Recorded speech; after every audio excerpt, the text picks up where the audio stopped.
All right. So hi everyone, and welcome back to the Title IX YouTube channel or Instagram if you are watching us from our Instagram page. We thank you for joining us today. We hope that you watched our full series of what we have offering for you this month. As October is Domestic Violence Awareness Month, we're looking to engage you all in community as well as in conversation about the resources available to you all and talk about more ways that you can get involved. Inside not only your campus, but also your community as well. So we thank you for joining us today. We also thank Genie Denton from Stop Domestic Violence. This conversation today is going to be focused on the hotline that is run through Stop Domestic Violence. Of course, the hotline contact information will be in the caption of the video as well as in the comments. If you do need to reach out, please feel free to reach out at any time.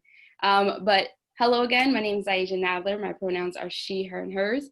I am the Violence Prevention, Education, and Outreach Coordinator, and thank you for joining us. I'm gonna allow Genie to introduce herself as well. Hi there, my name is Genie Denton. I am the Community Educator and Volunteer Coordinator at Stop Domestic Violence. I utilize the pronouns she, her, and hers. All right. So would you please share what a hotline is and what's the purpose of the 24/7 hotline? So I think I need to just tell you a little bit about STOP in general, which is that we are the only New York State certified site providing victim services in the Tri-County area. So we serve anyone in Clinton, Essex, and Franklin County geographically. They don't have to have this as an address, just physically have been present for something that happens. And we do operate 24 hours a day. We're always free, and that hotline can be called by anyone to talk about anything they need to talk about 24 hours a day. Of course, if it's not a crisis and you call at 3 in the morning, it's likely that we will just give you some resources and get back to you during the day. But absolutely, if you need to talk, we're here to listen. Awesome.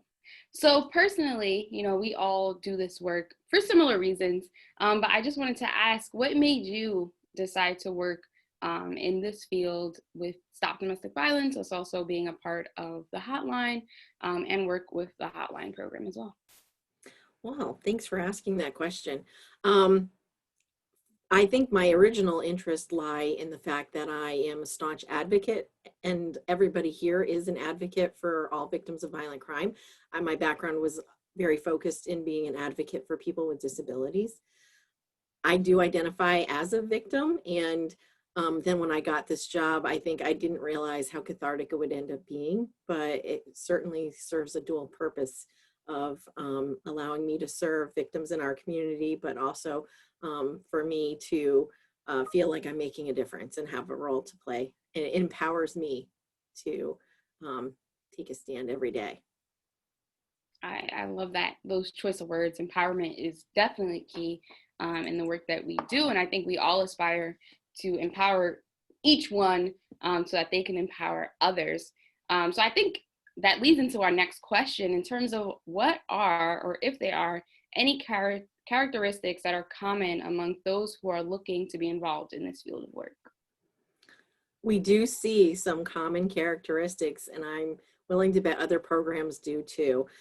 Usually someone who's super caring and empathetic and compassionate finds themselves really drawn to this line of work. My children have let me know, I don't know if these little things are popping up that are sharing with you all, so sorry for that distraction. My children have pointed out, they taught me a new acronym, which was SWJ, and I was like, what does that mean? And they said, oh, Mom, Social Justice Warrior, or SJWs. And so I do find that if people who identify as social justice warriors really align well with this field, it gives them an opportunity to focus that energy in a healthy way. And so I think those are probably the biggest commonalities: having a kind, caring heart and wanting to make a difference in the world. So we do have, and one of the large questions that we get often is, how can our students here on campus make a difference? So how could those listening, especially our students, those listening or watching, get involved with the program? How can they volunteer their time? And if they can't, even especially at this moment, we understand COVID has really changed the game in a lot of ways. So if they can't, what are some actions and actions that they can take in their daily lives? Excellent. Great question, especially now that it's October, which is Domestic Violence Awareness Month. We think the number one thing that everyone can do, no matter who you are, is to live by example and to really practice being a partner when you see and identify an unhealthy situation happening. The bystander approach, which I know the college really promotes, we promote that. There is opportunities for people to volunteer. They just need to email me. And there are different types of volunteers. There are those that go through a 15-hour training and a background check and get to answer our hotline. But then there are people who might just be here for the semester and they want to get involved. And so, for example, right now we need people who can paint ribbons on some of the businesses in the area, and we could set them up so that they could go out and do that for us. We also, support people who want to do a little fundraiser, donate items. We have a list of items that we accept for donation because we do operate 2 safe houses. So we, just like a regular home, it needs canned goods and toilet paper and feminine products and diapers. We have a lot of single parents who come in fleeing. We have a picture of like a Wings that is over on Durkee Street. And you could, as you're walking around downtown, just stop there and take a photo and share that on social media. We would love that, especially if you type #Stop DV North Country, just to help call awareness to that. And that's an easy step that you can do. We think that if you are a person who is drawn to pen and paper, to go ahead and, especially here we are during an election time, but the power of your own words to talk with your local, state, and federal legislators should never be underweighed. So give voice to what you feel are concerns and what actions you hope that they prioritize, because more and more we certainly see a struggle in trying to make sure that VAWA and other acts that provide our funding are in grave jeopardy, and making sure that our leaders know that this is a concern, not just for safety, but it's a #1 health concern. Thanks for that. Awesome. So I'm so glad, of course, and I hope whoever is listening and watching, I hope you feel a little bit compelled. There are a lot of options out there for you to get involved. Again, both on campus, off campus, just anything that you can do in your daily life to really raise awareness is key.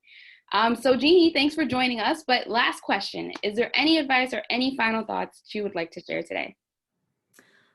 Well, I think what I want to share is that in life, the road is not paved, and that none of us have to walk it alone. And so everyone can do their part to support someone, and to remember that when we're supporting someone, to not question why, just to listen and to believe. Snaps, snaps, snaps. Thank you so Thank much. you. Thank you for that. Thank you for joining us today. I wish you obviously a great and healthy time. Keep safe, and we're going to stop the recording there. All right, bye-bye.